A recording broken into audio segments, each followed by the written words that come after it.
I'm gonna say COVID-19 was boring. Like, where were the zombies? Seriously. Like, could it be scientifically possible? Well, I'm gonna say I did spend some time researching if zombies were scientifically possible, and I came to a conclusion, but I'm not gonna tell you to the end. There are 3 potential ways that a virus could happen. Like, the DNA of the cell tells the cell what to do. It governs everything. How you look and what you do, and how you do it.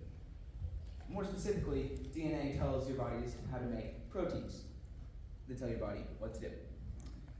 What would happen if the DNA was altered so it made the wrong protein?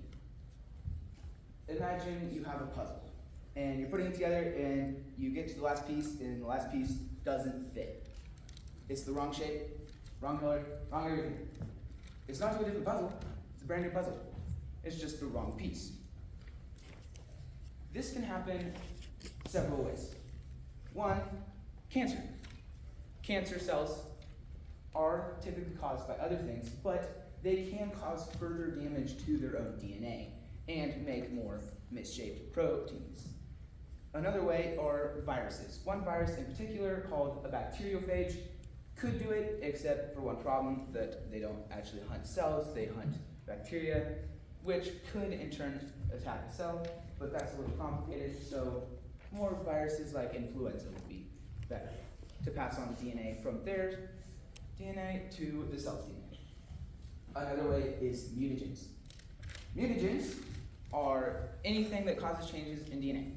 This could be X-rays, gamma rays, ultraviolet light, anything that breaks down or rearranges the DNA in the wrong way. This can also be like chemical or biological, like viruses. This misshaped protein is called a prion. Prions are like viruses. They're the simplest disease-causing substance that is not alive. If these prions got inside your brain and infected, or not infected, but affected, the OFC, the orbital frontal cortex of your brain, the PFC, the prefrontal cortex, and the amygdala of your brain, this could cause excessive rage, extreme hunger, and the inability to feel pain. Like, this is way more complicated than I'm actually saying, but it can happen, but there's some problem. 1, you would actually have to have enough prions to affect these, which means the cell's gonna have to pump them out like crazy, but it is necessary if this happened for the cell to eject the prions instead of try to destroy them, because if it tries to destroy them, the cell will kill itself, and that just won't work. So if it ejected these prions and made them in massive amounts, most likely at maximum 1,000 per second, which is about half the speed a plasma cell makes antibodies. Speaking of antibodies, no, antibodies cannot solve prions. And prions are like tardigrades. Like, they're basically invincible. Like, radiation won't destroy them, UV won't destroy them, you can't break them. They're incredibly resistant. Another thing would be preservation. What happens if one of the 3 checkpoints in a cell detects the problem and orders the cell to kill itself?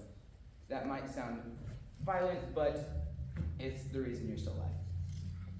And that you probably don't have cancer, or at least not everywhere in your body. Another thing is, well, it's zombies. It's got to spread. It's got to be a wide scale infection, otherwise it's going to be really boring. You're just going to be running from one single dude. So, this can happen through a process called conjugation. No, not changing the suffix of a verb based on who is speaking.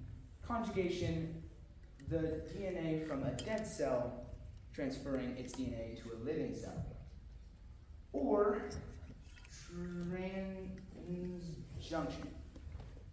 transformation, which is the process of a living cell donating DNA to another living cell.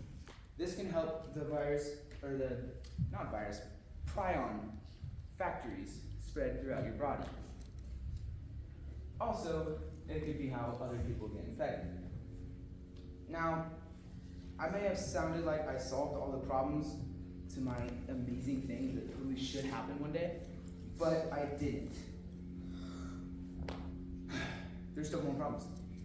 One, viruses and bacteria may hunt specific cells in your body, but prions don't. So the prions aren't going to move into your brain like seeker missiles and attack the 3 parts of your brain that it needs to. And unfortunately, even if it did, the prions would build up inside the cells and render them useless and kill them. So even if it did affect the right parts of your brain, it wouldn't be much use because you wouldn't be able to move and you'd probably be dead by then. Another thing is if you take out one part of the brain, you might as well just take it all out and smash it on a rock with a sledgehammer because it'd be about just as useful. You can't take out one part of the brain and then have it all work. Now, zombies may be possible, but only in a box. This isn't gonna work in life. If you could control every aspect of everything in a box, in a sterile environment, then yes, I guess you kind of could do it, but it's just not gonna happen outside of the box. It's impossible. Not gonna happen. Unfortunately. I mean, you can pray all you want, but it's not gonna happen. So, Bible verse I found to go with this is Colossians 1:16 through 17. For by him all things were created that are in heaven and that are on earth, visible and invisible, whether thrones or dominions or principalities or powers. All things were created through him and for him, and he is before all things, and in him all things consist.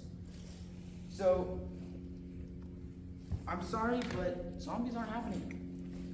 Unless if God wills it, it's not gonna happen, and it's way too unlikely unless if you had a perfect box. So, don't be traumatized, please. That was not the goal of this speech.